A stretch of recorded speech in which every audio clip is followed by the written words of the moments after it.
일주일에 섹터 하나씩을 정복합니다. YG클럽 고정 댓글을 타고 오세요. 그래서 우리 김철훈 세무사님이 오랜만에 나오셨습니다. 네, 반갑습니다. 네. 누리세무그룹 김철훈 대표님. 지난번에는 저희가 그 증여세 네. 관련해서 반응이 되게 뜨거웠습니다. 네, 너무 감사하게도 많이 네. 봐주셔가지고 네. 저도 조회수 체크하고 있는데 예, 잘 나왔더라고요. 이번에는 좀 상속세 중심으로 좀 풀어보려고 하는데 네, 살아있을 때 넘겨주는 건 증여세. 네, 그러면 이제 돌아가신 다음에 넘겨주는 건 상속세. 맞아요. 이렇게만 나눠보면 됩니까? 아니면 좀 많이 달라요? 일단은 가장 큰 기준이 그거예요. 돌아가면서 예. 사망을 원인으로 해서 넘어가느냐, 예. 아니면은 내가 그 전에 증여라는 계약에 의해서 넘어가느냐. 네. 이 살아생전에 넘겨주는 건 증여라고 보시면 되고요. 음. 사망에서 이제 넘겨주는 건 상속이라고 보면 됩니다. 그 외의 경우는 아주 특이하게 몇 가지는 있는데 그거는 저희도 사실 많이 다루지는 않아요. 근데 지금 상속세가 네. 예를 들어서 40억 원을 상속한다. 네. 그러면 40억 원에 대해서 세율이 부과되잖아요. 근데 맞아요. 이거를 지금 정치권이나 아니면 정부 일각이나 아니면 몇몇 분들은 네. 그런 이야기를 합니다. 이걸 만약에 4명이 받게 되면 네. 10억 받게 되니까 40억에 대한 세율하고 네. 10억에 대한 세율하고 네. 다르지 않습니까?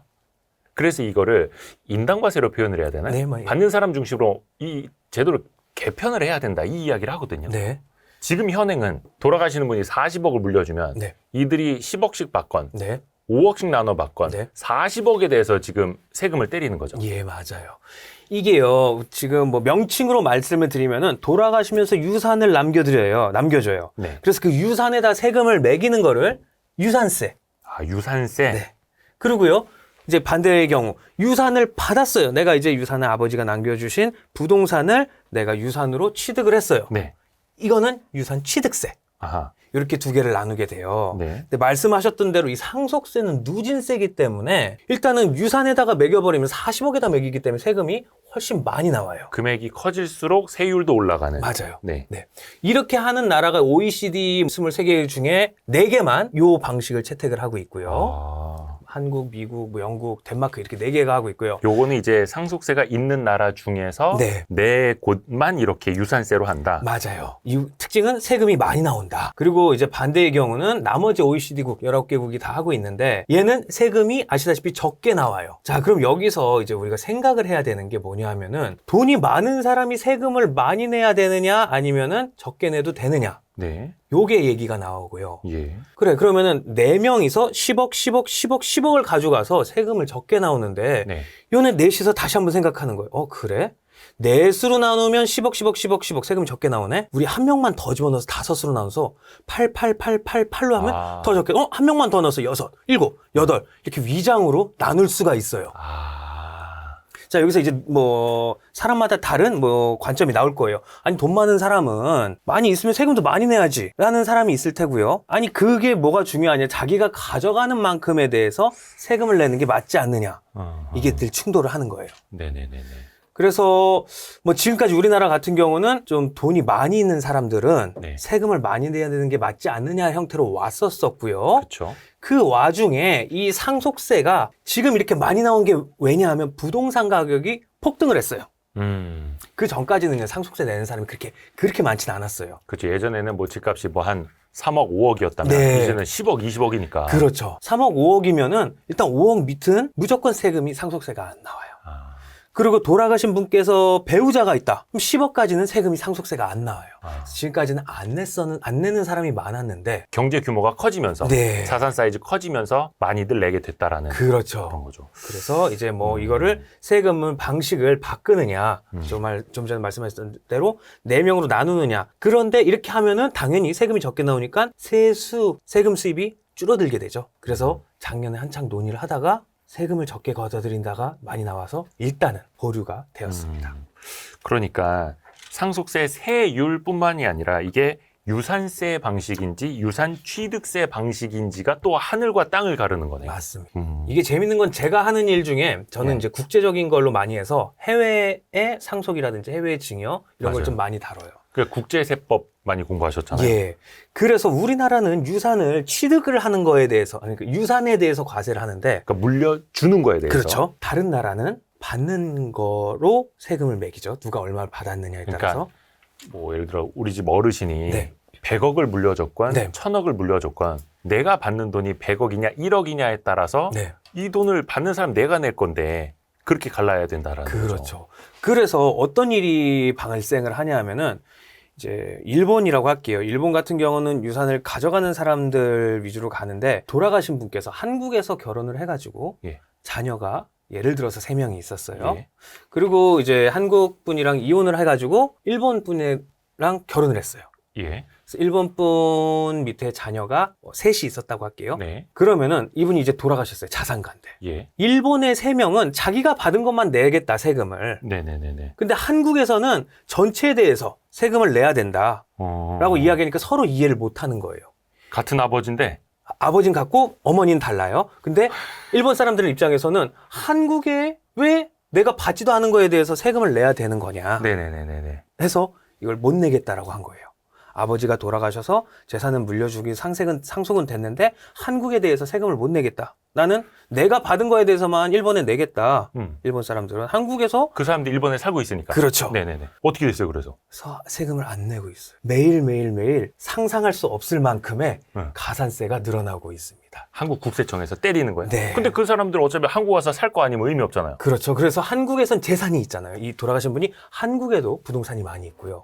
일본에도 부동산이 많이 있어요. 그래서 한국 국세청은 당연히 한국 재산에 대해서 과세를 하고요. 예. 근데 세금을 안 내고 있잖아요. 네네네. 일본 사람들이 안 내겠다고 하니까. 그래서 하루에 1,000만 원 가까이 세금이 늘어나고 있고요. 그래서 그 재산을 팔아가지고 공매를 해서 그걸로 세금 내고 또 팔아서 세금 내고 지금 그렇게 계속 돌아가고 있는 근데 경우가 그 사람들은 그냥 일본에 있는 자산만 물려받고 네. 일본에 있는 세법을 따라도 우리는 손해보는 거 없다. 그렇죠. 그러면 그분들은 실제로 세율을 뭐 얼마나 내고 있는 거예요? 세율 일본 분들 같은 경우는 우리나라에서 거의 그쪽에서도 최고 세율을 냈고요. 아. 네. 최고 세율은 55%인데 그 정도 가까이 냈고요. 그러니까 최고 세율이지만 네. 전체 이 아버지가 물려주신 그 큰 금액이 55%라 네. 각자 나누어서 받는 거에 대해서 또 다르니까. 그렇죠. 본인이 받은 부분에 대해서 일본에 세금 내고 그분들은 일본 거는 가져가셨고 한국 거에 대한 재산은 못 내겠다. 그래서 한국 분들은 그거에 대해서 물려받지도 못하고 세금만 계속해서 체납이 되고 있는 상태인 거죠. 아니 그러면 일본에 있는 사람들은 네. 자신들이 좀 그렇게 선택을 한다 쳐도 네. 한국에 있는 사람들은 한국에서 어차피 세금을 내야 한국 자산을 물려받는데 네. 일본에 있는 그 배다른 자식들 때문에 네. 한국에 있는 이 배다른 자식들이 네. 조금 피해를 보는 거예요? 피해를 보죠. 또 야, 마찬가지로 집안 일본에서 사정만큼이나 이건 국제세법이 이렇게 네. 복잡하네요. 제가 어우, 되게 단순화해서 말씀드린 거고요. 예. 사실 이분은 결혼을 2번 한 거 아니고 그 이상 하셨고 자녀도 셋이 아니라 예. 그거보다 훨씬 많이 있어요. 그래서 나이 많으신 분 자산가 분인데 네. 이런 건 전혀 부럽지 않아요. 부럽지 않아. 야, 근데 이거는 각 나라마다 세법이 다르니까. 맞아요. 아까 네. 그 일본 케이스 같은 경우에 네. 세율은 똑같은데 아까 근데 세율을 말씀을 안 해주셔서 네. 한국은 유산세, 네. 일본은 유산 취득세. 네. 그거 다르다는 거였잖아요. 네, 그렇죠. 그래서 일본 사람들이 이해를 못 하는 거예요. 그러니까 세율은 크게 중요하진 않았고요. 네. 한국과 일본이 세율이 비슷하다 이게 중요한 것보다는 일본에 있는 사람은 한국에다 세금을 내고 싶어 하지 않아 한다. 이유는 우리 일본에서는 내가 가져가는 거에 대해서만 세금을 내는데 예. 왜 한국에서는 생각지도 못하게 우리 돌아가신 분 아버지의 재산에 대해서 다 우리 상속세는 연대납세 제도거든요. 왜 그것까지도 나한테 내라고 하느냐. 이걸 이해를 못하겠다. 그 한국에서 받는 애들은 그냥 한국에서 다 세금 내고 끝내라. 내 거는 건드리지 말아라. 라고 처리가 되는 거예요. 일본에 사는 사람들 입장에서 그렇죠. 요게 유산세와 네. 유산 취득세 네. 의 방식 차이다. 그렇죠. 제가 다시 한번 그냥 일본에 있는 자식들은 본인들이 물려받은 거에 대해서 세금 내고 끝내고 싶어 해요. 내가 받은 거에 대해서. 그렇죠. 네. 그렇게 그날은 그냥 그게 맞는 정서고. 근데 한국에선 그게 아니에요. 일본에서의 재산이든 한국에서의 재산이든 일단은 묶어가지고 세금을 매기자. 그래서 그러면은 일본 너 받은 거 그런 거는 모르겠고 네. 이 세금은 이렇게 큰 돈이니까 니들 자식들 중에 누구라도 이걸 내라는 제도예요. 그러니까 일본에 있는 친구들은 한국에 있는 재산에 대해서 이제 안 받겠다고 하고 그래도 세금은 나보러 내라고 계속 날라오니 그리고 그 한국에 있는 자식들이 다 자기한테도 세금을 내라고 계속 이야기를 하니 이게 너무 싫고 불합리하다라는 거죠. 본인은 그 정서 자체가 내가 받은 거에 대해서 세금 내고 끝내는 건데 그래서 나 할 도리 다 했는데 왜 내가 받지도 않는 거에 대해서 세금 내라고 한국은 그러느냐. 한국에 있는 자녀들 입장에서는 네가 안 내니까는 우리한테 다. 우리는 하나도 못 받지 않느냐. 와, 완전 글로벌 전쟁이네요. 네. 아니, 그런 경우도 가능하긴 해. 지금 이제 일본의 케이스를 말씀해 주셨는데 네. 상속세율 자체가 없는 나라에 있을 거 아니에요. 네. 상속세 없는 나라. 네. 근데 이 아버지가 상속세 없는 나라에서도 한번 결혼을 하셨고 네. 한국에서도 결혼하셨고 네. 자식들이 여기도 있고 여기도 있어요. 네. 두 나라에 있어. 네. 그러면 이 자식들은 세금을 안 내요? 상속세를? 해외에 우리나라에 안 내죠. 해외는 안 내죠. 네. 그 자식들은 안 내게 돼요. 그러니까 상속세가 있는 나라에서는 그러니까는 내는 거고요. 그러니까 속지주의라고 하나? 이거 속인주의라고 하나? 골고루 섞여 있습니다. 이것도 섞여 있어요? 골고루 섞여 있어요. 되게 웃긴 거는 뭐냐 하면은 이게 상속에서는 그게 좀 덜한데요. 뭐 죽음 갖고 장난칠 수는 없으니까. 네. 증여에서는 그거 갖고 장난을 칠 수가 있거든요. 유리한 방식으로? 네. 아. 만약에 미국 같은 경우는 증여를 할 때 주는 사람이 세금을 내요. 증여자가. 미국은? 근데 한국은요. 증여를 할 때 받는 사람이 세금을 내요. 물건을. 그러니까 그거죠. 예를 들어서 네. 어떤 재산이 많으신 분이 네. 뭐 예를 들어서 서빙을 잘했다고 해서 네.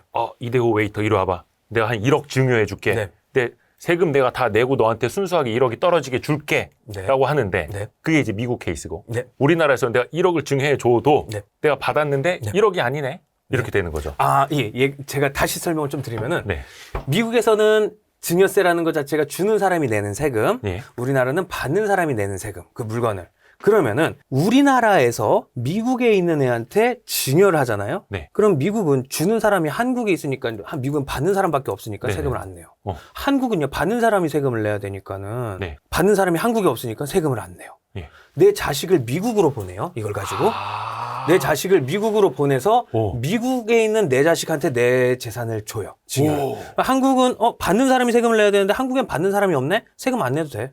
미국은 주는 사람이 내는 건데 주는 사람이 한국에 있고 미국에 없네? 그럼 미국에 세금 안 내도 돼. 증여세가 없어져 버리는 거죠. 요. 반대의 경우도 있어요. 반대 미국에서 한국으로 주면 미국에서 미국에서도 세금 내고. 내고 한국에서도 내. 이렇게 될 수도 있어요. 오. 네, 이걸 이제 이용을 하는 거죠. 내 자식을 대박이네 이거. 네, 미국으로 보내서 이제 미국에 있는 자식한테 증여를 해요. 이게 되다가 당연히 막죠. 예. 국세청에서 당연히 그쵸. 막죠. 예. 저도 그거 여쭤보려고 했었는데 당연히 나라가 막죠. 바보가 아닌 네. 이상. 그래서 어떻게 되느냐? 미국에 있는 자식한테 이걸 줬는데 미국에서 세금을 안 내? 그럼 한국에서 세금 내. 라는 규정이 들어왔어요. 한 곳에서는 무조건 꼭 내라. 내게. 네. 그런 이거 식으로 써먹으려고 했는데. 바뀌었습니다. 네. 늦었다. 근데 지금은 불가능한 거예요? 지금도요, 솔직히 여기서 이제 기술이 나옵니다. 이거 세무사들만 아는 기술. 계속 만들어지고 있고요. 계속 그걸 방어하고 있어요. 지금 아시겠지만 법인 가지고 세금을 적게 내는 나라가 있거든요. 네. 네, 세금 적게 내는 나라가 있고 우리나라는 많이 내는 나라 쪽에 속해요. 무슨 군도 막 이런 맞습니다. 데다가. 예. 그러면 그쪽으로 다 보내겠죠? 예. 그래서 이제 전 세계적으로 약속을 합니다. 세금 15%보다도 적게 내는 애가 있으면 15% 내게끔 하자. 어느 나라에서든. 그러니까 어느 나라에서든 이거보단 그 주된 나라에서. 그래가지고 이게 글로벌 최저한세라고 지금 이야기가 나오는 게 글로벌 그거입니다. 최저한세. 네. 그게 지금 타결이 된 거예요? 됐죠. 네. 그래요? 시행되는 거죠. 예. 그래서 네. 조세 회피처로 가더라도 네. 15%는 때려야 된다. 그렇죠. 조세 피처에 이제 가서 일을 하는데 거기서 세금 안 냈네? 그러면은 한국에서 15%는 네. 근데 예를 들어서 그 조세 회피처로 유명한 어떤 섬나라들도 네. 이걸 따라요? 일단은 그 나라가 중요한 게 아니라 이제 우리나라. 뱁스 이제 협의국 같은 게 있습니다. 뱁스라고 표현을 하는데요. 이제 그 약속을 한 나라들끼리는 그렇게 하자라고 하고 있고 그 중에 뭐 우리나라의 대기업들이 보통 많이 걸려 있죠. 이게 작은 기업들 가지고는 하지 않고요. 매출액이 몇 천억 이상 뭐 이렇게 대기업들을 예를 대상으로 들어서 하는데 해외 법인 같은 거 설립할 때 네. 적용이 되니까. 근데 이거는 아예 그냥 마음 먹고 그냥 어디 뭐 솔로몬 군도나 네. 파나마나 네. 이런 데 가서 네. 그냥 조세 회피처에 가서 세금을 아예 안 내려고 하는 마음 먹고 가면은 네. 그 나라들은 뱁스야? 네, 뱁스라는 약속 이름이에요. 거기 가입을 할 이유가 없는 거죠. 그 섬나라들은. 예. 네. 근데 그것까지는 또 그것까지는 아직은 아닌 거고. 빠져나갈 수가 있는 거고. 예. 그리고 이제 대기업이 지금 현재 제대로 그냥 일을 하고 있는 와중에도 지금 뭐 몇 천억을 갑자기 이제 세금으로 내야 되는 상황이 지금 온 거죠. 요거는 저희가 그 뭐 조세 회피처를 장려하거나 이런 네. 의미는 아닙니다. 이거는 그래서 합법적인 테두리 안에서 절세하는 방법. 맞습니다. 예, 절세하는 방법을 배워보자. 그리고 또 해외랑 같이 이제 비교해보자라는 취지입니다. 또 오해하시는 분들이 계셔가지고. 그러시면 안 됩니다. 네. 저도 뭐 예를 들어서 증여세, 상속세 뭐 크게 걱정할 형편은 또 아니기 때문에. 근데 이것도 그러면 당연히 내가 받을 수 있는 혹은 내가 내야 하는 세금이 상속자산하고 네. 천지 차이가 돼버리면 당연히 끝까지 싸울 수밖에 없겠네요. 그렇죠. 네. 예, 이거는 뭐 그러니까 애국심 이런 거 다 떠나서 뭐 재산이 많은 분이 돌아가시게 되면은요. 사실 경험치 제가 일반 세무사님들보다는 상속을 좀 많이 다루긴 했어요. 겪었는데 돌아가셔서 상속 재산에 대해서는 형제간에 우애가 좋은 경우가 그렇게 생각보다 많지 않았더라고요.